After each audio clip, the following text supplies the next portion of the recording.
Namaste everyone. In today's video, I wanted to share with you how universal energy is always trying to guide us the way we should be living and manifesting and creating our life. But sometimes it's hard for us to tune in. So I wanted to share with you how you can tune in to get all that, use that universal power, that universal energy, and be the light that you should be in this world. My name is Priya. I'm very passionate about spreading positivity and empowering others to live their life to their fullest. We're all creators. We have the capability to create our life the way we want it. So let's make it beautiful together. So let's dive in. So as I was mentioning earlier, universal energy or God or however you want to label it, there's obviously something beyond us. Most of us at least believe that there's something beyond us, something more powerful than us. But at the end of the day, we're all collectively one. We are just like how our body is, how our cell, every cellular part of us create our physical body in this planet, just how that is, we are all similar to that cellular parts to this entire world, the entire existence. So for us to be like this, there's obviously something more powerful, more universal energy out there that's connected to us. But are we ready to connect to it, to receive everything that's out there, and then also be able to create what we want in this life? So if you think about it, I personally have this experience where, there's that inner voice, that inner voice that tells you that something is going to go wrong or tells you that this is right. There's something more powerful that out there that it's always speaking to you or guiding you in its own way where you might understand. But most of us, what we tend to do is ignore it. And I have this personal experience where I ignored it, and till this day I regret about it. But obviously I don't like to live with regret, so I know I learned my lesson, and I now know that I need to tune in more. So about 10 years ago, I had this inner voice when I was rushing to work that day, and I was just the way I was rushing, I knew I had to slow down. I was trying to run to the entrance because I know I was running late and I had few things I need to do after work. So many things were going in my head, and I was hopping onto this curb, and then right when I was doing that, something beyond me, it wasn't me, it was something beyond me, was like, slow down, Priya. And I did not tune into it because before it registered in my head, and before I was able to make a decision of like listening to it or not, I naturally just ignored it, and I actually fell and broke my elbow. And when I broke my elbow, I had to go through surgery. It took me about 4 months to recover from it. Now I'm totally fine, but because of that, so many things happened based on that, because I couldn't work for 4 months, and so many decisions in my life had to be delayed because of that.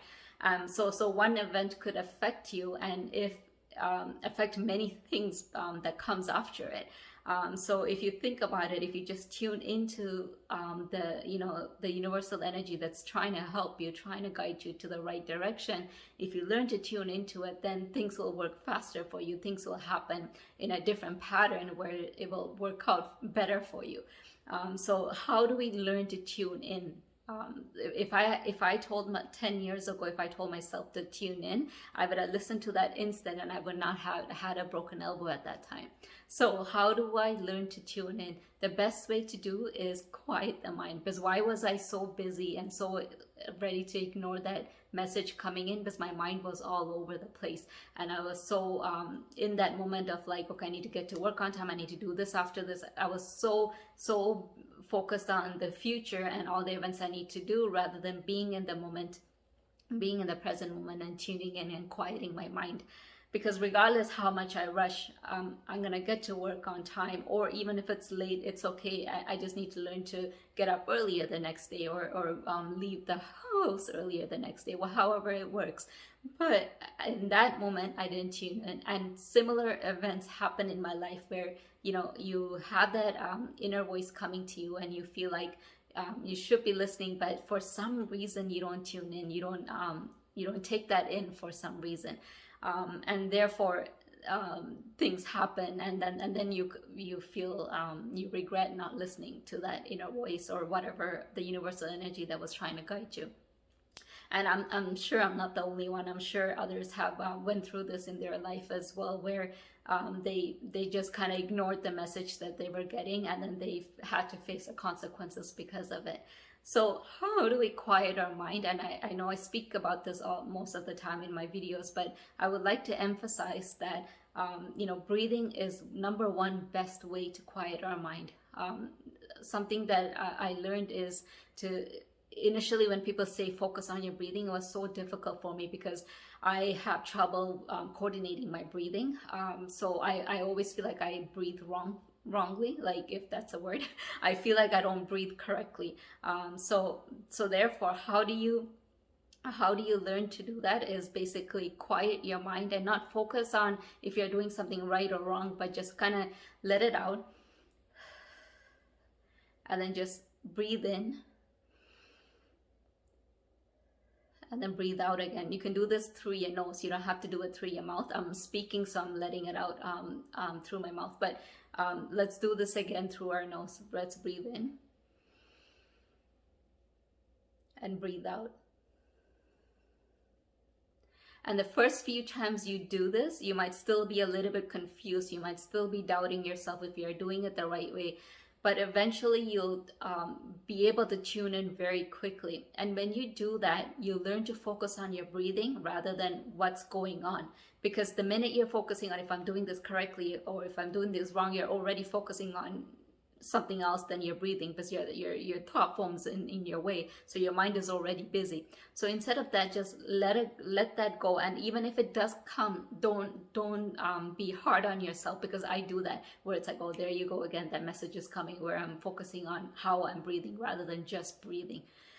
So instead of doing that, you have to every time it comes, instead of resisting it, because when you resist, it comes back harder. So instead of resisting it, learn to let that go. So you're kind of witnessing. So I call this the witnessing meditations in my previous videos, where you witness the thought forms come, and then you're like, okay, let it pass. It came, let it pass. Okay, oh, there it is again. It's okay, it's gonna go. And the more you practice every day on your breathing, the more you will be able to tune into all these universal energies and guidance, because your mind is not busy. There's no traffic. So when there's less traffic, the road is easy to see. You can see through, you can see to the end of the road. So basically, just be clear, have a clear mind, because the more you practice with this breathing, the more you practice the witnessing, the more you can tune into the universal energy, the more you can connect to the universal energy, then you feel more connected and one with all. And then you're able to be more present and live the life the way you're supposed to be the light in this world. So share the love and share everything, share your knowledge, share your wisdom with others in any form that you are comfortable with. And sometimes getting out of your comfort zone is actually a good thing, because it allows you to grow and allows you to live and allows you to be in service to others as well. So I hope this video was motivating to you. If it was, please click the like button, and click if you're new to my channel, please subscribe and click the notification button, as I'm very determined to creating weekly videos for you. Until then, namaste.